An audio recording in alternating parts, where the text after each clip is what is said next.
नमस्कार, मी दिनेश राठोड, प्रांत प्रभारी, भारत स्वाभिमान ट्रस्ट, हरिद्वार। आपल्या अमरावती शहरामध्ये दिनांक 8 आणि 9 तारखेला श्री शिवाजी शिक्षण शारीरिक महाविद्यालय त्यांच्या प्रांगणामध्ये 8 व 9 तारखेला सकाळी 5 ते 7:30 योग शिबिर होणार आहे। या शिबिराला मार्गदर्शन हरिद्वार येथील संन्यासी युवा संन्यासी पूज्य स्वामी परमार देवजी करणार आहे। या शिबिरामध्ये जवळजवळ 5000 लोक उपस्थित राहतील अशी अपेक्षा आहे आणि या शिबिराद्वारा तणावमुक्ती, रोगमुक्ती, दिनचर्या या विषयावर मार्गदर्शन लाभणार आहे।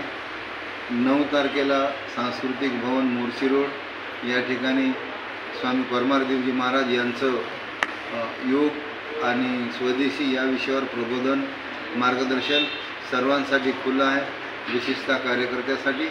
तरी अमरावतीकरांना मी विनंती करतो की या दोन्ही कार्यक्रमाचा आपण लाभ घ्यावा, उपभोग घ्यावा आणि आपलं आरोग्य तनाचं मनाचं निरोगी ठेवावं अशी मी सर्वांना विनंती करतो, आवाहन की लपी भैया की चिरंजीवी आई